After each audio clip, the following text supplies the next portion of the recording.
Hi friends, welcome to my channel. ಎಲ್ಲರೂ ಹೇಗಿದ್ದೀರಾ? ಚೆನ್ನಾಗಿದ್ದೀರಾ ಅಂತ ಭಾವಿಸ್ತೀನಿ.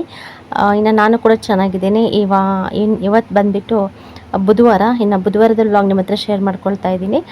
ಟೈಮ್ ಆಗಲೇ ಒಂದು 10 ಗಂಟೆ 10 ಕಾಲಾಗಿತ್ತು ಅನಿಸುತ್ತೆ ನಾನು ವ್ಲಾಗ್ ಸ್ಟಾರ್ಟ್ ಮಾಡಬೇಕಾದ್ರೆ. ಇನ್ನು ಬೆಳಗ್ಗೆನೇ ಎದ್ದು ಮಾಮೂಲಿ ಎಲ್ಲ ಕೆಲಸಗಳು ಮಾಡಿಕೊಂಡು ಅಡುಗೆ ಕೆಲಸ ಎಲ್ಲ ಮುಗಿಸಿ ಇನ್ನು ಊಟ ಎಲ್ಲ ಮಾಡಿಬಿಟ್ಟು ಇನ್ನು ಗುಂಡನ್ನ ಅಂಗನವಾಡಿಗೆ ಕಳಿಸ್ಬಿಟ್ಟು ಮತ್ತು ಇವಾಗ ಬಟ್ಟೆ ಒಗೆಯೋದಕ್ಕೆ ಸ್ಟಾರ್ಟ್ ಮಾಡಿದ್ದೀನಿ. ನಮಗೆ ಸ್ವಲ್ಪ ನೀರಿನ ಪ್ರಾಬ್ಲಮ್ ಇಲ್ಲಿ ಕೂಡ. ಯಾವಾಗ ನೀರು ಸಿಗುತ್ತೋ ಆವಾಗ ಸ್ವಲ್ಪ ಇಟ್ಕೊಂಡ್ಬಿಟ್ಟು ಸ್ಟಾಕ್ ಮಾಡ್ಕೊಂಡ್ಬಿಟ್ಟು ಆಮೇಲೆ ಬಟ್ಟೆ ಎಲ್ಲ ಒಗಿಬೇಕು. ಇನ್ನು ನನ್ನ ತಮ್ಮನ ಬಟ್ಟೆ ಅಂತೂ ಜಾಸ್ತಿ ಇದ್ವು. ಪಾಪ ಒಂದು ವಾರದಿಂದ ಕೂಡ ಒಗ್ದೇ ಇರಲಿಲ್ಲ ನೀರು ಇಲ್ದಿರೋದಕ್ಕೆ. ಮತ್ತು ಮಳೆ ಬೇರೆ ಇಟ್ಕೊಂಡಿತ್ತು. ಮತ್ತು ಮಳೆ ಇಟ್ಕೊಂಡ್ರಂತೂ ಇನ್ನು ಬಟ್ಟೆ ಒಗೆದು ಕೂಡ ವೇಸ್ಟ್ ಆಗುತ್ತೆ, ಸರಿಯಾಗಿ ಒಣಗಲಿಲ್ಲ ಅಂದರೆ ತುಂಬ ಸ್ಮೆಲ್ ಬಂದುಬಿಡುತ್ತೆ. ಇನ್ನು ಅವ್ನು ಆಫೀಸ್ಗೆ ಹೋಗ್ತಾನಲ್ವ, ಅದಕ್ಕೋಸ್ಕರ ಸ್ವಲ್ಪ ಚೆನ್ನಾಗಿರ್ಬೇಕು ಬಟ್ಟೆ, ಸ್ವಲ್ಪ ಚೆನ್ನಾಗಿ ಒಣಗಿರಬೇಕು, ಇಲ್ಲಾಂದರೆ ಸ್ಮೆಲ್ ಬರ್ತಾ ಇರುತ್ತಲ್ಲ. ಅದಕ್ಕೋಸ್ಕರ ನಾನು ಅವ್ನ ಬಟ್ಟೆ 2-3 ದಿನ ಹಂಗೆ ಇಟ್ಟಿದ್ದೆ, ಒಗ್ದಿರಲಿಲ್ಲ. ಇನ್ನು ಡೈಲಿ ಕೂಡ ಬಿಚ್ಚಾಕ್ತಾ ಇರ್ತಾನೆ. ಮತ್ತು ಡ್ಯೂಟಿಗೆ ಹೋದಾಗ ಒಂದು ಜೊತೆ ಹಾಕ್ಕೊಂಡು ಹೋಗ್ತಾನೆ, ಮತ್ತು ಸಾಯಂಕಾಲ ಬಂದುಬಿಟ್ಟು ಮತ್ತು ಬೇರೆ ಡ್ರೆಸ್ ಚೇಂಜ್ ಮಾಡ್ತಾ ಇರ್ತಾನೆ. ಹಾಗಾಗಿ ಜಾಸ್ತಿ ಕೊಳೆ ಆಗಿರಲ್ಲ ಅಷ್ಟೊಂದೇನು. ಇನ್ನು ಆದರೂ ಕೂಡ ಸ್ವಲ್ಪ ಸರ್ಪೆಲ್ಲ ಹಾಕ್ಬಿಟ್ಟು ನೆನೆಸಿ ಸ್ವಲ್ಪ ನೀಟಾಗಿ ಉಜ್ಜಿಬಿಟ್ಟು ಜಾಲಿಸಿ ಒಣಗಾಕೋಣ ಅಂತ ಹೇಳಿ ಇವಾಗ ಎಲ್ಲ ನೆನೆಸ್ತಾ ಇದ್ದೀನಿ. ಇನ್ನು ಗುಂಡ ಇದ್ರಂತೂ ಬಟ್ಟೆ ಒಗೆಯೋದಕ್ಕೆ ಅಂತೂ ಬಿಡೋದೇ ಇಲ್ಲ ಅವನು. ಗೊತ್ತಲ್ಲ, ಮಕ್ಕಳಿಗೆ ನೀರಂದರೆ ತುಂಬ ಇಷ್ಟ. ಇನ್ನು ಆಟಾಡಿಕೊಂಡು ಆ ನೀರೆಲ್ಲ ಚೆಲ್ಕೊಂಡು ಏನಾದರೂ ಒಂದು ಕಿತಾಪತಿ ಮಾಡ್ತಾನೆ ಇರ್ತಾನೆ. ಸದ್ಯ ದೇವ್ರ ದಯದಿಂದ ಸೋಮವಾರದಿಂದ ಕಂಟಿನ್ಯೂ ಆಗಿ ಅಂಗನವಾಡಿಗೆ ಹೋಗ್ತಾ ಇದ್ದಾನೆ. ಹೋಗ್ಬೇಕಾದ್ರೆ ಸ್ವಲ್ಪ ಆಟ ಮಾಡ್ತಾನೆ, ಆದರೂ ಕೂಡ ಕಳಿಸ್ಕೊಡ್ತಾ ಇದ್ದೀನಿ. ಅವನು ಹೋದಾಗ ಮತ್ತೆ ಇವಾಗ ಬಟ್ಟೆ ಕೆಲಸ ಸ್ಟಾರ್ಟ್ ಮಾಡ್ಕೊಂಡಿದ್ದೀನಿ. ಇನ್ನು ಚಿಕ್ಕಮ್ಮ ಬಂದು ಇವತ್ತು ಕೂಡ ಕೆಲ್ಸಕ್ಕೆ ಹೋಗಿದ್ರು. ಇನ್ನು ಚಿಕ್ಕಪ್ಪ ನಾನು ಇದ್ದೆ, ಇನ್ನು ನಮ್ಮ ಅಣ್ಣ ಕೂಡ ಇದ್ದರು. ಇನ್ನು ನಮ್ಮ ಅಣ್ಣ ಮಲ್ಕೊಂಡಿದ್ರು. ಇನ್ನು ಚಿಕ್ಕಪ್ಪ ಬಂದುಬಿಟ್ಟು ಊಟ ಮಾಡಿ ಇನ್ನು ಬಸ್ ಸ್ಟ್ಯಾಂಡ್ ಕಡೆ ಹೋದರು. ಇನ್ನು ಅವರೆಲ್ಲ ಹೋದ್ರಲ್ಲ, ಅದಕ್ಕೋಸ್ಕರ ಇನ್ನು ಕಲ್ಯಾಣ ಕೂಡ ಅಂಗನವಾಡಿಗೆ ಹೋದ. ಅದಕ್ಕೆ ಬಟ್ಟೆ ಆದರೂ ಒಗ್ದಾಕ್ಬಿಡೋಣ. ಇವತ್ತು ಸ್ವಲ್ಪ ಚೆನ್ನಾಗಿ ಬರ್ತಾಯಿತ್ತು, ಬಿಸಿಲು ಕೂಡ ಚೆನ್ನಾಗಿತ್ತು, ಗಾಳಿ ಕೂಡ ಸಖತ್ತು ಗಾಳಿ ಬೀಸ್ತಾ ಇತ್ತು. ಗಾಳಿಗಾದರೂ ಚೆನ್ನಾಗಿ ಹಾರ್ಕೊಳ್ತಾವೆ ಅಂತ ಹೇಳಿ ಇನ್ನು ಎಲ್ಲ ಕೂಡ ನೆನೆಸ್ಬಿಟ್ಟಿದೆ. ಭಾಳ ಇದ್ವು ಅವನು ಪ್ಯಾಂಟು ಶರ್ಟ್ ಎಲ್ಲನೂ. ಫಸ್ಟ್ ಅವನು ಒಂದಾದರೆ ನಾವು ಆಮೇಲೆ ನಾಳೆಗಿನ ಒಕ್ಕೊಂಡ್ರಾಯ್ತು ಅಂತ ಹೇಳಿ ಇನ್ನು ಚಿಕ್ಕಮ್ಮನ ಬಟ್ಟೆ ನನ್ನ ಬಟ್ಟೆ ಹಂಗೆ ಎತ್ತಿಟ್ಟಿದ್ದೆ. ಇನ್ನು ಗುಂಡನ ಬಟ್ಟೆ ಮತ್ತು ನನ್ನ ತಮ್ಮನ ಬಟ್ಟೆ ಮಾತ್ರ ಇವತ್ತು ಒಗಿತಾ ಇದ್ದೀನಿ. ಹೆಂಗೆ ಸ್ವಲ್ಪ ನೀರು ಸಿಕ್ತಾಗೆಲ್ಲ ಸ್ವಲ್ಪ ಸ್ವಲ್ಪ ಒಗ್ದಾಕೊಂಡ್ಬಿಡ್ಬೇಕು. ಯಾವಾಗಲೂ ಇಷ್ಟೊಂದು ಪೆಂಡಿಂಗ್ ಇಟ್ಕೊತಾ ಇರಲಿಲ್ಲ. ಇವಾಗ ನೀರಿನ ಸಮಸ್ಯೆ ಇರೋದ್ರಿಂದ 2 ದಿನಕ್ಕೊಂದು ಸತಿ ಬಿಡ್ತಾರೆ, ಡೈಲಿ ಬಿಡೋದಿಲ್ಲ. ಡೈಲಿ ಬಿಟ್ರಂತೂ ಹೆಂಗೋ ಸ್ವಲ್ಪ ಸ್ವಲ್ಪ ಬಿಟ್ಟರು ಹೆಂಗೋ ಅಡ್ಜಸ್ಟ್ ಆಗುತ್ತೆ, ಬಿಡ್ತಾನೇ ಇಲ್ಲ. ಅದಕ್ಕೋಸ್ಕರ ಇನ್ನು ಅಲ್ಲಿ ಇಲ್ಲಿ ಇಟ್ಕೊಂಬಂದು ಎಲ್ಲ ಕೂಡ ಇಟ್ಕೊಂಡ್ಬಿಟ್ಟು ಇವಾಗ ಅವೆಲ್ಲ ಸ್ವಲ್ಪ ಸಿಕ್ಕಿರೋ ನೀರನ್ನೆಲ್ಲ ಬಿಡೋದಿಲ್ಲ ನಾವು. ಎಲ್ಲಿ ಸಿಗುತ್ತೋ ಅಲ್ಲಿ ಹೋಗ್ಬಿಟ್ಟು ಕೊಡದಲ್ಲಿ ಇಟ್ಕೊಂಬಂದು ಇನ್ನು ಪಾತ್ರೆಯಲ್ಲಿ ಮತ್ತು ತೊಟ್ಟಿಗೆ ಡ್ರಮ್ಗಳಿಗೆಲ್ಲ ಸೇದ್ಕೊಂಡ್ಬಿಡ್ತೀವಿ. ಇನ್ನು ಜಾಸ್ತಿ ಜನ ಇರೋದ್ರಿಂದ ಜಾಸ್ತಿ ನೀರು ಬೇಕೇ ಬೇಕು. ಸದ್ಯಕ್ಕೆ ಇವಾಗ ಮನೆ ಕೆಲಸ ಎಲ್ಲ ಸ್ಟಾಪ್ ಮಾಡಿದ್ದಾರೆ. ಇನ್ನು ಮನೆ ಕೆಲಸ ಇಟ್ಕೊಂಡ್ರಂತೂ ಇನ್ನೂ ಜಾಸ್ತಿ ನೀರು ಬೇಕಾಗುತ್ತೆ. ಇನ್ನು ಮೊನ್ನೆ ಚಿಕ್ಕಮ್ಮರಿಗೆಲ್ಲ ಮೋಟ್ರ್ ತಂದು ಫಿಕ್ಸ್ ಮಾಡಿದ್ದಾರೆ, ಬಟ್ ನೀರೇ ಬರ್ತಾಯಿಲ್ಲ. ಮೋಟ್ರ್ ಹಾಕಿದ್ರೂ ಕೂಡ ನೀರು ಬರ್ತಾಯಿಲ್ಲ, ಮೇಲ್ಗಡೆಗೆ ಹತ್ತಾ ಇಲ್ಲ. ಅದು ಕೂಡ ಸ್ವಲ್ಪ ಕಷ್ಟ ಆಗ್ತಾಯಿದೆ. ಅದಕ್ಕೆ ಇವಾಗ ನಾವು ಒಂದೇ ನಲ್ಲಿ ಇರೋದ್ರಿಂದ 2 ಮನೆಗೂ ನೀರು ತುಂಬ ಸಾಲ್ಟೇಜ್ ಬರ್ತಾಯಿದೆ. ಆ ಕಡೆ ಹೊಸ ಮನೆಗೂ ಗೋಡೆಗೆಲ್ಲ ನೀರು ಬಿಡಬೇಕು. ಈ ಕಡೆ ನಾವು ಯೂಸ್ ಮಾಡ್ತಾ ಇರ್ತೀವಿ, ಈ ಕಡೆ ನಮ್ಮ ಅಣ್ಣರು ಯೂಸ್ ಮಾಡ್ತಾ ಇರ್ತಾರೆ. ಅದಕ್ಕೋಸ್ಕರ ಒಂದೇ ನಲ್ಲಿಯಲ್ಲಿ ನೀರು ಸಾಕಾಗೋದಿಲ್ಲ ಅಂತ ಹೇಳಿ ಇನ್ನು ಬೇರೆ ಬೇರೆ ಕಡೆ ಎಲ್ಲ ಬಿಟ್ಟಿರ್ತಾರಲ್ವ, ಅಲ್ಲೆಲ್ಲ ತೊಗೊಂಬಂದು ಹಾಕ್ಕೊಳ್ತಾ ಇದ್ದೀವಿ ನೀರೆಲ್ಲನೂ. ಈ ಥರ ಇರುತ್ತೆ ಒಂದೊಂದು ಸತಿ, ತುಂಬ ಕಷ್ಟ. ಏನು ಮಾಡೋದು, ನೀರಿನ ಸಮಸ್ಯೆ ಅಂದರೆ ಸಿಕ್ಕಾಪಟ್ಟೆ ಸಮಸ್ಯೆ. ಇವಾಗಂತೂ ಎಲ್ಲ ಕಡೆನೂ ಮಳೆ ಎಲ್ಲ ಚೆನ್ನಾಗಿ ಬಂದಿದೆ. ಇಲ್ಲಿನೂ ನೀರಿನ ಸಮಸ್ಯೆ ಅಂತ ಏನಿಲ್ಲ, ಸ್ವಲ್ಪ ಬಿಡೋದೇ ಪ್ರಾಬ್ಲಮ್ಮು. ಅವ್ರವ್ರ ಪಾಡಿಗೆ ಅವರೆಲ್ಲ ಎಲ್ಲೆಲ್ಲಿ ವಾಲ್ಗಳಿರ್ತವೆ ಎಲ್ಲ ತಿರ್ಕೊಂಡು ಅವ್ರ ಮನೆಗಳೆಲ್ಲ ನೀರು ತುಂಬಿಸ್ಕೊತಾ ಇರ್ತಾರೆ. ಆ ಥರ ಕೂಡ ಮಾಡ್ತಾಯಿದ್ದಾರೆ ಕೆಲವೊಂದು ಜನ. ಏನು ಮಾಡೋದು, ನಮಗಂತೂ ಯಾವಾಗ ಬಿಡ್ತಾರೋ ಹೋಗಿಟ್ಕೋಬೇಕು, ಹಂಗಿರುತ್ತೆ ನೋಡಿ ಒಂದೊಂದು ಸತಿ. ಇನ್ನು ಸ್ವಲ್ಪ ವಿಷಯಕ್ಕೆ ಬರೋಣ. ಕೆಲವರೆಲ್ಲ ಅಂದ್ಕೊಳ್ತಾ ಇರ್ತಾರೆ, ಯಾಕೆ ಯಾವಾಗಲೂ ಇಲ್ಲೇ ಇರ್ತಾರೆ ಅಮ್ಮರ ಮನೆಯಲ್ಲಿ, ಅವರು ಗಂಡನ ಮನೆಗೆ ಏನಕ್ಕೆ ಹೋಗ್ತಾ ಇಲ್ಲ, ಹಂಗೆ ಹಿಂಗೆ ಅಂತ ಸುಮಾರು ಜನ ಅಂದ್ಕೊತಾ ಇದ್ದಾರೆ. ವ್ಲಾಗ್ ಅಂದರೆ ಸಬ್ಸ್ಕ್ರೈಬರ್ಸು ವ್ಯೂವರ್ಸ್ಗಿಂತ ನಾನು ಎಲ್ಲ ಕೂಡ ನಿಮ್ಮ ಹತ್ರ ಶೇರ್ ಮಾಡ್ಕೊಳ್ತಾ ಇರ್ತೀನಿ, ಕಷ್ಟ ಆಗಲಿ ಸುಖ ಆಗಲಿ. ಬಟ್ ನಿಮ್ಮನ್ನು ಬಿಟ್ಬಿಟ್ಟು ಇನ್ನು ಊರಲ್ಲಿ ಅಂದಮೇಲೆ ಇದ್ದೇ ಇರ್ತಾರಲ್ಲ ಕೆಲವು ಜನ, ಅವ್ರಿಗೆ ತುಂಬ ಡೌಟ್ಸ್ ಇರುತ್ತೆ. ಏನಂದರೆ ಒಂಥರ ಹಳ್ಳಿ ಕಡೆ ಯಾವ ಥರ ಅಂತಂದರೆ, ಎಲ್ಲರೂ ಅಂತ ಹೇಳ್ತಿಲ್ಲ, ಕೆಲವರು ಇರ್ತಾರೆ ತುಂಬ ಒಂಥರ ನೋಡ್ತಾ ಇರ್ತಾರೆ, ಏನಕ್ಕೆ ಎತ್ತ ಹಂಗೆ ಹಿಂಗೆ ಅಂತೇಳ್ಬಿಟ್ಟು. ಹಳ್ಳಿ ಕಡೆ ಎಲ್ಲ ಒಂದೊಂದು ಮನೇಲಿ ಕುತ್ಕೊಬಿಟ್ಟು ಗುಂಪು ಕಟ್ಕೊಂಡ್ಬಿಟ್ಟು ಮಾತಾಡ್ಕೊಳ್ತಾ ಇರ್ತಾರೆ. ನಮ್ಮ ಜೀವನದಲ್ಲಿ ಏನೋ ಅಂದರೆ ಏನೋ ನಡೆದಿರುತ್ತೆ, ಬಟ್ ಅವ್ರು ಇನ್ನೇನೇನೋ ಕಲ್ಪನೆ ಮಾಡಿಕೊಂಡು ಮಾತಾಡ್ತಾ ಇರ್ತಾರೆ. ಯಾರಿಗೂ ಕೂಡ ಅಷ್ಟೇ, ನನಗಂತಲ್ಲ, ಪ್ರತಿಯೊಂದು ಹೆಣ್ಮಕ್ಳು ಅಷ್ಟೇ, ಯಾರ ಒಂದು ಹಂಗಲ್ಲೂ ಬದುಕೋಕೆ ಇಷ್ಟಪಡಲ್ಲ. ಬಟ್ಟು ಸಿಚುವೇಶನ್ನು ಕಷ್ಟ ಅಂತ ಬಂದಾಗ ಆ ದೇವ್ರ ಪರೀಕ್ಷೆ ಮಾಡೋದಕ್ಕೋಸ್ಕರ ನಮಗೆ ಒಂದು ಕಷ್ಟ ಅನ್ನೋದು ಕೊಟ್ಟಿರ್ತಾನೆ. ನೀನು ಇವ್ರ ಹಂಗಲ್ಲಿ ಬದುಕಬೇಕು, ಇವ್ರ ಹತ್ರ ಇರಬೇಕು ನೀನು ಅನ್ನೋ ಒಂದು ಇದು ಮಾಡಿಬಿಟ್ಟು ನಮ್ಮನ್ನು ಬಿಟ್ಬಿಟ್ಟಿರ್ತಾನೆ. ಅಂಥ ಟೈಮಲ್ಲಿ ಏನು ಕೂಡ ಮಾಡೋದಕ್ಕಾಗೋದಿಲ್ಲ. ಯಾರು ಅಷ್ಟೇ, ನಾನಂತಲ್ಲ, ಪ್ರತಿಯೊಬ್ಬರು ಹೆಣ್ಮಕ್ಳಾಗಲಿ ಗಂಡು ಮಕ್ಕಳಾಗಲಿ ಯಾರ ಹಂಗಲ್ಲೂ ಕೂಡ ಬದುಕೋಕ್ಕೆ ಯಾವುದೇ ಕಾರಣಕ್ಕೂ ಇಷ್ಟಪಡಲ್ಲ. ನಾವೇನಿದ್ರೂ ಕೂಡ ಎಲ್ಲಿ ಬದುಕ್ತೀವೋ ಅಲ್ಲಿ ಬದುಕಿದ್ರೇ ನಮಗೆ ಒಂದು ಬೆಲೆ ಇರುತ್ತೆ. ಅದು ಒಂದು ನಮಗೆ ಅಂದರೆ ಜೀವನದಲ್ಲಿ ನಮಗೆ ಅಲ್ಲೇ ನಮಗೆ ಕಷ್ಟ ಆಗಲಿ ಸುಖ ಆಗಲಿ, ನಾವು ಎಲ್ಲಿರೋರಲ್ಲಿದ್ದರೆ ಅಲ್ಲಿ ನಮ್ಗೆ ನೆಮ್ಮದಿನೂ ಇರುತ್ತೆ, ಸುಖನೂ ಇರುತ್ತೆ. ಅಟ್ಲೀಸ್ಟ್ ನಮಗೆ ಒಂಥರ ಯಾರು ಹಂಗಲ್ಲೂ ಇಲ್ಲಲ್ವ, ನಾವು ಸ್ವತಂತ್ರವಾಗಿ ಬದುಕ್ತಾ ಇದ್ದೀವಲ್ಲ ಅನ್ನೋ ಒಂದು ಖುಷಿ ಕೂಡ ಇರುತ್ತೆ. ಯಾರನ್ನೂ ಕೂಡ ನೆನೆಸೋ ಅವಶ್ಯಕತೆನೇ ಇರೋದಿಲ್ಲ. ನಮ್ಮ ಪಾಡಿಗೆ ನಾವು ಇದ್ಬಿಟ್ಟು ಎಲ್ಲಿರೋರಲ್ಲಿದ್ದರೆ.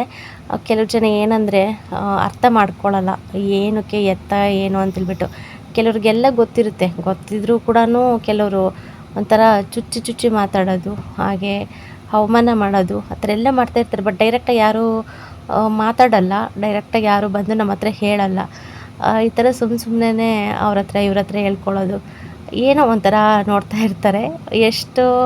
ನಾವು ಎಷ್ಟೇ ಕರೆಕ್ಟಾಗಿ ಎಷ್ಟೇ ನಾವು ನಮ್ಮ ಪಾಡಿಗೆ ನಾವು ಮನೇಲಿ ಮಾಡ್ಕೊಂಡು ತಿಂದರೂ ಕೂಡ ಜನಗಳ ಹತ್ರ ಒಂದು ಸ್ವಲ್ಪ ಕಷ್ಟ ಅಂತಲೇ ಹೇಳ್ಬೋದು.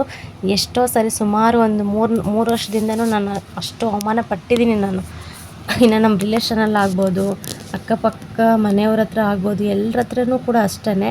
ಅವರು ನಮ್ಮ ಬಗ್ಗೆ ಇನ್ನು ಏನು ನಮ್ಮ ಮನೇಲಿ ಏನಿಲ್ಲ ಅಂದ್ರೂ ಕೂಡ ಯಾರೂ ತಂದಾಕಲ್ಲ. ನಾವು ಕಷ್ಟದಲ್ಲಿದ್ದೀವಿ ಅಂತಂದರೆ ನಮ್ಗೆ ಯಾರೂ ₹1 ಕೊಟ್ಟು ಹೆಲ್ಪ್ ಮಾಡಲ್ಲ. ನಾವು ದುಡಿಬೇಕು, ನಾವು ತಿನ್ನಬೇಕು, ನಾವು ಬದುಕಬೇಕು, ನಮ್ಮ ಜೀವನ ನಾವು ಆರಾಮ್ಸೆ ಮಾಡ್ಕೊಂಡು ಹೋಗ್ತಾ ಇರ್ತೀವಿ. ಕೆಲವ್ರಿಗಂತೂ ತುಂಬ ಎಲ್ರೂ ಅಷ್ಟೇ, ಒಂದೊಂದು ಸತಿ ತುಂಬ ಇದಾಗ್ಬಿಡುತ್ತೆ. ಬಟ್ ಎಲ್ಲಿರ್ತೀವೋ ಅಲ್ಲಿದ್ರೇ ನಮಗೆ ಬೆಲೆ ಜಾಸ್ತಿ ಅಂತಲೇ ಹೇಳ್ಬೋದು. ಕೆಲವೊಂದು ಸಲ ದೇವ್ರ ಪರೀಕ್ಷೆ ಮಾಡೋದಕ್ಕೆ ನಮಗೆ ಇಂಥ ಪರಿಸ್ಥಿತಿ ಕೊಟ್ಟಿರ್ತಾರೆ.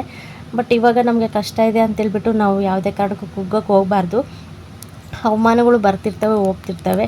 ಅವೆಲ್ಲ ತಲೆಗಚ್ಕೊಂಡ್ರಂತೂ ಇನ್ನು ಬದುಕೋದಕ್ಕೆ ಆಗೋದಿಲ್ಲ. ಹಾಗಾಗಿ ಒಂದು ಕಿವಿಯಲ್ಲಿ ಕೇಳಬೇಕು, ಒಂದು ಕಿವಿಯಲ್ಲಿ ಬಿಟ್ಬಿಡಬೇಕು.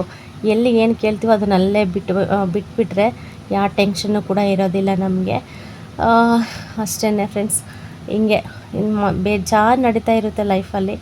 ಬಟ್ ಅದೆಲ್ಲ ಕೂಡ ಫೇಸ್ ಮಾಡ್ಕೊಂಡು ನಾನು ಜೀವನ ಮಾಡ್ಕೊಂಡು ಹೋಗ್ತಾ ಇರ್ತೀವಿ ಅಷ್ಟೇ. ಇನ್ನು ಮಧ್ಯಾಹ್ನ ಕೂಡ ಆಗಿತ್ತು, ಟೈಮ್ ಬಂದು 2 ಆಗಿತ್ತು. ಇನ್ನು ಕಲ್ಯಾಣ ಬಂದುಬಿಟ್ಟ ಅಂಗನವಾಡಿಯಿಂದ. ಏನಂದರೆ ಅವನು ಅಲ್ಲಿ ಊಟ ಮಾಡೋದಿಲ್ಲಂತೆ. ಅಕ್ಕ ಬಂದುಬಿಟ್ಟು ಬಿಟ್ಟೋಗುತ್ತೆ. ಏನನ್ನು ತಿನ್ನಿಸ್ತೀನಿ ಬಾರಂದ್ರೂ ಕೂಡ ಬರೋದಿಲ್ಲ, ಅವನು ಕೂಡ ತಿನ್ನೋದಿಲ್ಲ, ಸುಮ್ಮನೆ ಕುತ್ಕೊಂಡ್ಬಿಡ್ತಾನೆ, ಊಟ ಮಾಡಲ್ಲಮ್ಮ, ಅದಕ್ಕೋಸ್ಕರ ಬಂದಿದ್ದೀನಿ, ಊಟ ಮಾಡಿಸು ಅಂತ ಹೇಳಿಬಿಟ್ಟು ಇನ್ನು ಬಿಟ್ಟು ಹೋಗ್ತಾರೆ. ಒಂದು 2 ಗಂಟೆ 2:30 ಅಷ್ಟೊತ್ತಿಗೆ ಬಂದುಬಿಡ್ತಾನೆ ಮನೆಗೆ. ಇಲ್ಲ ಅಲ್ಲೇ ಊಟ ಮಾಡಿದ್ರಂತೂ ಅವರು 3:30-4 ಗಂಟೆವರೆಗೂ ಅಲ್ಲೇ ಇಟ್ಕೊತಾರೆ. ಇವನು ಆ ಥರ ಕೂಡ ಕಲ್ತ್ಕೊಂಡಿದ್ದಾನೆ. ಇನ್ನು ಬೆಳಗ್ಗೆನೇ ಹೇಳೋಗಿದ್ದೆ ನನಗೆ, ಅಮ್ಮ ನನಗೆ ಬ್ಯಾಗ್ ಬೇಕು ಅಂತ ಹೇಳಿ. ಇನ್ನು ಬಂದ ತಕ್ಷಣವೇ ಅವನು ಏನು ಊಟ ಕೇಳಿಲ್ಲ, ಏನು ಕೇಳಿಲ್ಲ. ನನಗೆ ಬ್ಯಾಗ್ ಬೇಕಮ್ಮ, ಮಾಮನ ಎಬ್ಬರಿಸಮ್ಮ, ನನ್ನನ್ನು ಕರ್ಕೊಂಡು ಹೋಗಲಿ, ನನಗೆ ಹೊಸ ಬ್ಯಾಗ್ ಬೇಕಮ್ಮ ಅಂತ ಹಿಡಿದ್ಬಿಟ್ಟಿದ್ದಾನೆ. ಅದು ಏನೋ ಗೊತ್ತಿಲ್ಲ, 3-4 ದಿನದಿಂದ, ಒಟ್ಟು ಸೋಮವಾರದಿಂದನೂ ಕೂಡ ನನಗೆ ಬ್ಯಾಗ್ ಬೇಕು ಅಂತ ಕೇಳ್ತಾನೇ ಇದ್ದ. ಇನ್ನು ಅವ್ರ ಪಪ್ಪನಿಗೆ ಫೋನ್ ಮಾಡಿಬಿಟ್ಟು ಅಮೌಂಟ್ ಹಾಕ್ಸ್ಕೊಂಡು ಇನ್ನು ನಮ್ಮ ಅವನ್ನ ಇಲ್ಲೇ ಪಕ್ಕದಲ್ಲೇ ಸಿಗುತ್ತೆ ನಮಗೆ, ದೊಡ್ಡಬಳ್ಳಾರ್ತಿ ಅಂತ ಇದೆ, ಹತ್ರನೇ, ದೂರ ಏನಿಲ್ಲ, ಅಲ್ಲಿ ಇದೆ, ಅಂಗಡಿ ಇದೆ ಒಂದು, ಅಲ್ಲಿ ಹೋಗಿ ನೋಡಿ ಕೇಳಿ ಇದ್ರೆ ತೊಗೊಂಬನ್ನಿ ಅಂತ ಹೇಳಿಬಿಟ್ಟು ಇನ್ನು ಇಬ್ಬರನ್ನೂ ಕಳಿಸ್ದೆ. ಮಾಮ ಅಳಿಯ ಹೋಗಿದ್ರು. ಇನ್ನು ನಾನು ಬಂದು ಇವಾಗ ಚಿಕ್ಕಮ್ಮ ರೊಟ್ಟಿ ಮಾಡಮ್ಮಂತ ಹೇಳೋಗಿದ್ರು. ಅವ್ರು ಬಂದುಬಿಟ್ಟು ಬೆಳಗ್ಗೆನೇ ಹಾಗಲಕಾಯಿ ಸಾಂಬಾರು ಮಾಡಿ ಗಟ್ಟಿಯಾಗಿ ಅನ್ನ ಮಾಡಿಟ್ಟೋಗಿದ್ರು ಚಿಕ್ಕಪ್ಪನಿಗೆ ಅಂತ ಹೇಳಿ. ಇನ್ನು ಸಾಂಬಾರು ಕೂಡ ಜಾಸ್ತಿ ಮಾಡಿದರು. ನಮ್ಮ ಚಿಕ್ಕಮ್ಮನ ಗೊತ್ತಿಲ್ಲ, ನೆನ್ನೆ ಸಾಯಂಕಾಲ ನೆನೆಸ್ಕೊಂಡಿದ್ರು, ನನಗೆ ಹಾಗಲಕಾಯಿ ಸಾಂಬಾರು ರೊಟ್ಟಿ ತಿನ್ನಬೇಕಂತ ತುಂಬ ಆಸೆ ಆಗಿಬಿಟ್ಟಿದ್ದು ಕಡೆ ಅಂತ ಹೇಳ್ಬಿಟ್ಟು. ಇನ್ನು ಹೆಂಗೋ ಗೋಧಿ ಹಿಟ್ಟು ಕೂಡ ತಂದಿಟ್ಟಿದ್ರು, 5 kg ಪಾಕೆಟು. ಮೊನ್ನೆ ಒಂದು ಸತಿ ಮಾಡಿದರು, ಮತ್ತು ಇವತ್ತು ನಾನು ಕೂಡ ಸ್ವಲ್ಪ ತೊಗೊಂಡ್ಬಿಟ್ಟು ಮಾಡಿಕೊಡ್ತಾ ಇದ್ದೀನಿ ಚಿಕ್ಕಮ್ಮನಿಗೆ.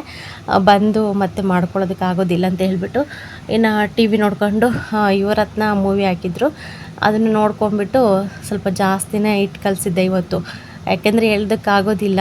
ತುಂಬ ಜನ ಬರ್ತಾ ಇರ್ತಾರೆ, ನಮ್ಮ ಅಕ್ಕರು ಮತ್ತು ನಮ್ಮ ಮಾವರು ಹಿಂಗೆ ಪೂಜಾ ಅವರು ಹಿಂಗೆ ಬರ್ತಿರ್ತಾರಲ್ವ.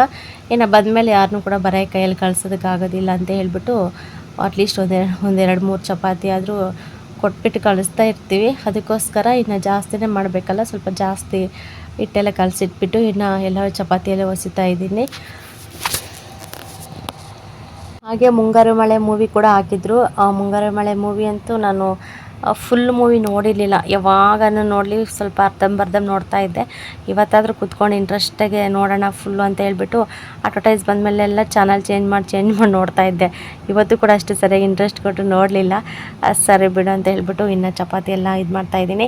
ಇನ್ನು ಸ್ವಲ್ಪ ನೊಣಕಾಟ ಜಾಸ್ತಿ, ಅದಕ್ಕೋಸ್ಕರ ಇನ್ನು ಟವಲ್ ಬೆಳಗ್ಗೆನೇ ಒಗ್ದಾಕಿದ್ದೆ, ಅದನ್ನು ತೊಗೊಂಡ್ಬಿಟ್ಟು ಇನ್ನು ಟವಲ್ ಮೇಲೆ ಹಾಕ್ಬಿಟ್ಟು ಒಂದು ಪದರ ಅದಕ್ಕೆ ನೀಟಾಗಿ ಮುಚ್ತಾ ಇದ್ದೀನಿ. ಮುಚ್ಚಿಟ್ಬಿಟ್ಟು ಚಪಾತಿ ಹೊಸ್ಬಿಟ್ಟು ಅದ್ರೊಳಗೆ ಹಾಕ್ಬಿಟ್ಟು ಮತ್ತು ಟವಲ್ ಇನ್ನೊಂದು ಇದ್ರ ಇರ್ತಲ್ಲ ಅದು ಹಂಗೆ ಮುಚ್ಚಿಟ್ಟೆ ನಾನು. ಮುಚ್ಚಿಟ್ಟು ಹಂಗೆ ಚಪಾತಿ ಇದು ಮಾಡ್ತಾಯಿದ್ದೆ. ಇನ್ನು ಚಿಕ್ಕಮ್ಮ ಕೂಡ ಬಂದುಬಿಟ್ರು. ಚಪಾತಿಯನ್ನು ಹೊಸಿತಾ ಇದ್ದೀನಿ. ಚಿಕ್ಕಮ್ಮನೇ ಬಂದರು, ಸ್ವಲ್ಪ ಬೇಗನೆ ಬಂದರು. ಅವ್ರು ಬಂದಾಗ 4:15 ಏನಾಗಿತ್ತು ಟೈಮು. ಇನ್ನು ಬಂದುಬಿಟ್ರು. ಕೇಳಿದೆ ಕೆಲಸ ಮುಗಿತೇನಮ್ಮ ಅಂತಂದರೆ ಮುಗಿತಮ್ಮ ಅಂತಂದರು. ಬಂದ ತಕ್ಷಣ ಸ್ವಲ್ಪ ಸುಸ್ತಾಗಿಬಿಟ್ಟು ಇನ್ನು ಹಂಗೆ ಮಂಚದ ಮೇಲೆ ಮಲ್ಕೊಂಡ್ರು. ಸರಿ ಬಿಡು ಅಂತ ಹೇಳಿಬಿಟ್ಟು ಇನ್ನು ನಾನು ಚಪಾತಿ ಎಲ್ಲ ಹೊಸ್ಕೊಂಬಿಟ್ಟು ಇವಾಗ ಅಲ್ಲೇ ಬೇಯಿಸ್ತಾ ಇದ್ದೀನಿ. ನಮ್ಮ ಸ್ಟವ್ ಅಂತೂ ಬೇಗ ಉರಿಯೋದೇ ಇಲ್ಲ, ಜಾಸ್ತಿ ತುಂಬ ನಿಧಾನಕ್ಕೆ ಉರಿತಾ ಇರುತ್ತೆ ಅದು. ಚಿಕ್ಕಮ್ಮರದಂತೂ ಫುಲ್ಲು ಫಾಸ್ಟಾಗಿ ಇದಾಗುತ್ತೆ. ಮತ್ತು ಇವತ್ತು ಬಂದುಬಿಟ್ಟು ನಾನು ಎಣ್ಣೆನೇ ಹಾಕ್ತಾಯಿಲ್ಲ, ಫುಲ್ಲು ಪ್ಲೇನ್ ಚಪಾತಿನೇ ಬೇಯಿಸ್ತಾ ಇದ್ದೀನಿ. ಇನ್ನು ನನ್ನ ತಮ್ಮ ಎಣ್ಣೆ ಹಾಕಿರೋದಂತೂ ಹಿಂಗೆ ಮುಟ್ಟೋದೇ ಇಲ್ಲ. ಇನ್ನು ಚಿಕ್ಕಮ್ಮ ಕೂಡ ರೊಟ್ಟಿ ಬೇಕಂತ ಹೇಳಿದ್ರಲ್ಲ, ಇನ್ನು ಒಬ್ಬೊಬ್ಬರಿಗೆ ಒಂದೊಂದು ಏನಂತೇಳ್ಬಿಟ್ಟು ಇನ್ನು ಎಷ್ಟು ಚಪಾತಿ ಇದ್ವು ಅಷ್ಟು ಚಪಾತಿ ಕೂಡ ಫುಲ್ಲು ಪ್ಲೇನಾಗೆ ಬೇಯಿಸ್ಬಿಟ್ಟೆ. ಇನ್ನು ಅಷ್ಟರಲ್ಲಿ ನಮ್ಮ ಅಣ್ಣ ಕೂಡ ಬಂದರು. ಸದ್ಯ ಬ್ಯಾಗ್ ಸಿಕ್ತಂತೆ. ನಿಜ ಅವನ ಖುಷಿಗೆ ಪಾರೇ ಇಲ್ಲ ಫ್ರೆಂಡ್ಸ್. ಎಷ್ಟು ಖುಷಿ ಪಟ್ಟ ಅಂತಂದರೆ ಅದನ್ನು ತಗೊಬಂದಾಗಿಂದ ನೈಟ್ ಮಲಗುವವರೆಗೂ ಅದ್ರ ಜೊತೆಗೆ ಆಟ ಆಡು ಮತ್ತು ಬಂದವ್ರಿಗೆಲ್ಲ ತೋರಿಸೋದು, ಮತ್ತು ರೋಡ್ ಹತ್ರನೆಲ್ಲ ತೊಗೊಂಡೋಗ್ಬಿಟ್ಟಿದ್ದಾನೆ. ಎಲ್ರಿಗೂ ಕೂಡ ಕೈಯಲ್ಲಿ ಇಟ್ಕೊಂಡು ತೋರಿಸೋದು, ನಂದು ಹೊಸ ಬ್ಯಾಗು ನಾನು ನಾಳೆ ಅಂಗನವಾಡಿಗೆ ತೊಗೊಂಡೋಗ್ತೀನಿ ಅಂತ ಹೇಳಿ. ಏನೋ ಮಕ್ಕಳು ಫಸ್ಟ್ ಟೈಮ್ ಏನಾದರೂ ಕೇಳಿದಾಗ ಸ್ವಲ್ಪ ಕೊಡಿಸ್ಬಿಟ್ರಂತೂ ಅವ್ರ ಮುಖದಲ್ಲಿ ಒಂದು ನಗು, ಖುಷಿ ನೋಡೋದಕ್ಕೆ ಎಷ್ಟು ಖುಷಿ ಆಗುತ್ತಲ್ವ. ಇನ್ನು ತೊಗೊಬಂದ ತಕ್ಷಣ ನೋಡ್ತಾಯಿದ್ದೀನಿ. ಇನ್ನು ಹಳ್ಳಿ ಕಡೆ ಮಾರ್ಕೊಬಂದರೆ ಸ್ವಲ್ಪ ಕಡಿಮೆ ರೇಟಿಗೆ ಕೊಡ್ತಾರೆ. ಬಟ್ ನಾವು ಅಂಗಡಿಗೆ ಹೋಗ್ತೀವಿ ಅಂತಂದರೆ ಅವರು ಫಿಕ್ಸೆಡ್ ಎಲ್ಲ ಮಾಡಿಟ್ಬಿಟ್ಟಿರ್ತಾರೆ. ಇಂಥ ಬ್ಯಾಗಂತೂ ಹಿಂಗೆ ಮಾರ್ಕೊಂಡು ಬರ್ತಾರಲ್ವ ಊರ ಒಳಗೆಲ್ಲ ಕೂಡ ಹಳ್ಳಿ ಕಡೆ 100 ರೂಪಾಯಿ 150 ರೂಪಾಯಿಗೆ ಕೊಟ್ಬಿಡ್ತಾರೆ. ಒಂದು 120 130 ಅಂತಂಗೆ ಸ್ವಲ್ಪ ಇದು ಮಾಡಿ ಕೇಳಿದ್ರಂತೂ ಕೊಡ್ತಾರೆ. ಇನ್ನು ಅಲ್ಲಿ ಬಂದುಬಿಟ್ಟು 200 ರೂಪಾಯಿ ಹಾಕಿದ್ದಾರೆ. ನಾನು ಅದನ್ನೇ ಹೇಳ್ತಾ ಇದ್ದೆ ನಮ್ಮ ಅಣ್ಣನಿಗೆ, ಹಿಂಗೆ ಮಾರ್ಕೊಬಂದಿರೋರ ಹತ್ರ ತೊಗೊಂಡಿದ್ರೆ ಆರಾಮ್ಸೆ ಒಂದು 100 ರೂಪಾಯಿ 150 ರೂಪಾಯಿ ಕೊಡ್ತಿದ್ರು, ಇದು ಈ ಬ್ಯಾಗಿಗೆ 200 ರೂಪಾಯಿ ಅಂತ ಹೇಳ್ತಾ ಇದ್ದೆ ನಮ್ಮ ಅಣ್ಣನಿಗೆ. ನಮ್ಮ ಅಣ್ಣ ಬಂದುಬಿಟ್ಟು ಇಲ್ಲಮ್ಮ ಅಲ್ಲಿ ಅಷ್ಟೇ ರೇಟು, ಮತ್ತು ಅಂಗಡಿಗಂತ ಹೋದ್ಮೇಲೆ ಅವ್ರು ಎಷ್ಟು ಹೇಳ್ತಾರೋ ಅಷ್ಟು ಇದು ಮಾಡ್ಕೊಂಬರ್ಬೇಕು. ಅವ್ರಿನ್ನ 250 ರೂಪಾಯಿ ಹೇಳಿದ್ರು, ನಾನೇ 200 ರೂಪಾಯಿ ಮಾಡಿ ತೊಗೊಂಡೆ. ಏನು ಮಾಡೋಣ, ನಿನ್ನ ಮಗ ಅಷ್ಟು ಹಠ ಮಾಡ್ತಾನೆ, ಕೊಡ್ಸೋವರೆಗೂ ಸರಿಯಾಗಿ ಬಿಡೋದಿಲ್ಲ ಅಂತ ಹೇಳಿ ಇನ್ನು ನಮ್ಮ ಅಣ್ಣ ಹೇಳ್ತಾ ಇದ್ದ. ಇನ್ನು ಅದು ಬಂದುಬಿಟ್ಟು ಬೆಲ್ಟ್ ಹಾಕಿರಲಿಲ್ಲ, ಅದಕ್ಕೆ ಹಂಗೆ ಬಿಟ್ಟಿದ್ರು. ಇನ್ನು ನಮ್ಮ ಅಣ್ಣ ಸ್ವಲ್ಪ ನೀಟಾಗಿ ಬೆಲ್ಟೆಲ್ಲ ಹಾಕ್ಬಿಟ್ಟು ನೋಡೋಣ ಬಾ ಹೆಂಗೆ ಕಾಣಿಸ್ತೀಯ ಅಂತೇಳ್ಬಿಟ್ಟು ಇನ್ನು ನಮ್ಮ ಗುಂಡನಿಗೆ ಹಾಕ್ತಾಯಿದ್ದಾರೆ. ಚಿಕ್ಕಮ್ಮ ಅಂತೂ ನಗ್ತಾನೇ ಇದ್ದರು, ಏನಪ್ಪ ನೀನು ಎಷ್ಟು ಹಠ ಮಾಡ್ತೀಯ, ಬೇಕು ಅಂದರೆ ನಿನ್ಗೆ ಬೇಕೇ ಬೇಕಲ್ವ ಅಂತೇಳ್ಬಿಟ್ಟು ಹಿಂಗೆ. ಯಾಕೆಂದರೆ ಅಲ್ಲಿ ಅಂಗನವಾಡಿ ನಮ್ಮೂರಿಂದ ಸ್ವಲ್ಪ ದೊಡ್ಡದು, ಜಾಸ್ತಿ ಜನ ಬರ್ತಾಯಿರ್ತಾರೆ, ಮಕ್ಕಳು ಎಲ್ಲರೂ ಕೂಡ ಬ್ಯಾಗುಗಳು ತೊಗೊಂಡು ಹೋಗ್ತಾ ಇರ್ತಾರೆ. ಇವನು ಎಲ್ಲ ನೋಡಿದಾನಲ್ವ, ಅದಕ್ಕೋಸ್ಕರ ನನಗೆ ಬೇಕೇ ಬೇಕು ಅಂತ ಹಠ ಮಾಡ್ತಾಯಿದ್ದ. ಇನ್ನು ಅವನು ಹೋಗೋದು ಹೆಚ್ಚು, ನಾವು ಕೊಡ್ಸೋದು ಹೆಚ್ಚು ಅಂತ ಅಂದ್ಕೊಂಡು ಇನ್ನು ಸದ್ಯ ಇವತ್ತು ತೊಗೊಬಂದಿದ್ದಾರೆ. ನೋಡ್ಬೇಕು ನಾಳೆಯಿಂದ ಅವನು ಯಾವ ಥರ ಇದು ಮಾಡ್ಕೊಂಡು ಹೋಗ್ತಾನೆ ಅಂತ ಹೇಳ್ಬಿಟ್ಟು. ಸ್ವಲ್ಪ ಚೆನ್ನಾಗಿ ಮಾತಾಡೋದು, ಸ್ವಲ್ಪ ಇದು ನಮ್ಮ ಹೊಸ್ತಲ್ಲ ತೊಗೊಂಡು ಹೋಗೋಣ ಮನೆಗೆ ಅಂತ ಸ್ವಲ್ಪ ಚುರುಕಾಗಿದ್ದರೆ ಮಕ್ಕಳು ಪರವಾಗಿಲ್ಲ, ಏನಾದರೂ ಕೊಟ್ಟು ಕಳಿಸ್ಬೋದು. ಆದರೆ ಮತ್ತೆ ಎಲ್ಲಂದ್ರೆಲ್ಲ ಬಿಟ್ಟು ಬರೋದು, ಮತ್ತು ಅದನ್ನು ನೀಟಾಗಿ ಮನೆಗೆ ತೊಗೊಂಡು ಹೋಗಬೇಕು ಅಂತ ಅನಿಸುತ್ತೋ ಇಲ್ವೋ ಒಂದೊಂದು ಸತಿ ಅನ್ನೋ ಸ್ವಲ್ಪ ಇದಿರುತ್ತೆ. ಕೊಟ್ಬಿಡ್ತೀವಿ ಅಂತ ಹೇಳಿಬಿಟ್ಟು. ಇನ್ನು ಸಂಜೆ ಆಗಿತ್ತು ಫ್ರೆಂಡ್ಸ್. ಸಾಯಂಕಾಲ ಬಾಳೆಹಣ್ಣು ಬಂದಿತ್ತು, ಟೆಂಪೋದಲ್ಲಿ ಮಾರ್ಕೊಬಂದಿದ್ರು.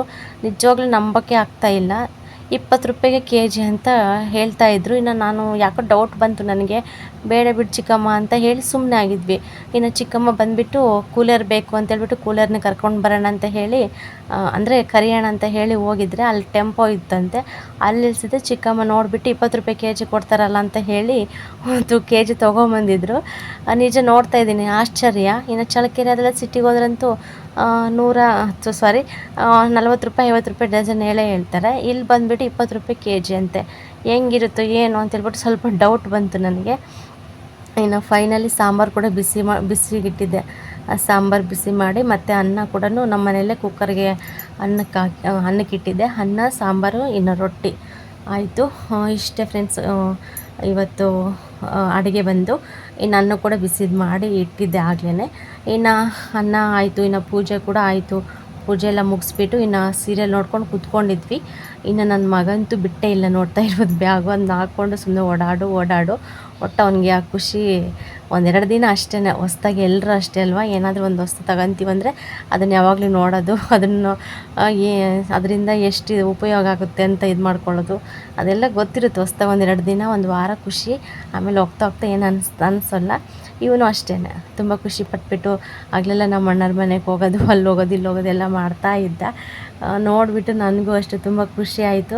ನಾನು ಹೇಳ್ತಾಯಿದ್ದೀನಿ ಸದ್ಯ ನಾಳೆ ಹೋಗು ಅಂತೇಳಪ್ಪ, ಬ್ಯಾಗ್ ಹಾಕ್ಕೊಂಡು ಎತ್ತಿಡು ಹೋಗು ಅಂತ ಹೇಳ್ತಾ ಇದ್ದೀನಿ. ಇಲ್ಲ ನಾನು ಇವಾಗಲೂ ಹೋಗ್ತಿದ್ದೀನಿ ಅಂತ ಹೇಳ್ಬಿಟ್ಟು ಆ ಕಡೆ ಹೋಗೋದು ಬರೋದು ಹಂಗೆಲ್ಲ ಮಾಡ್ತಾ ಇದ್ದ. ನೋಡ್ತಾ ಇರ್ಬೋದು ಸುಮ್ಮನೆ ಯಾವ ಥರ ಮಾತಾಡ್ತಾ ಇದ್ದಾನೆ ಅಂತ ಹೇಳ್ಬಿಟ್ಟು ಜೋರಾಗಿ ಮಾತಾಡ್ತಾ ಇದ್ದಾನೆ. ಇಲ್ಲಮ್ಮ ನಾನು ಹೋಗ್ತೀನಮ್ಮ, ನಾನು ಇವಾಗಲೇ ಹೋಗ್ತೀನಮ್ಮ. ಅವರು ಹೆಲ್ಪರ್ ಅಕ್ಕ ಅವ್ರ ಹೆಸರು ಕೂಡ ಅಕ್ಕನ ಹೆಸರು ಕೂಡ ಶಾರದಕ್ಕನಿಗೆ ಹೇಳಮ್ಮ ನಾನು ಹೋಗ್ತೀನಿ, ಶಾರದಕ್ಕನಿಗೆ ಹೇಳಮ್ಮ ನಾನು ಹೋಗ್ತೀನಿ ಅಂತ ಇದ್ದ. ಓಕೆ ಫ್ರೆಂಡ್ಸ್, ವಿಡಿಯೋ ಇಷ್ಟ ಆದರೆ ಲೈಕ್ ಮಾಡಿ, ಕಮೆಂಟ್ ಮಾಡಿ, ಶೇರ್ ಮಾಡಿ. ಸಿಗೋಣ ನೆಕ್ಸ್ಟ್ ವಿಡಿಯೋದಲ್ಲಿ.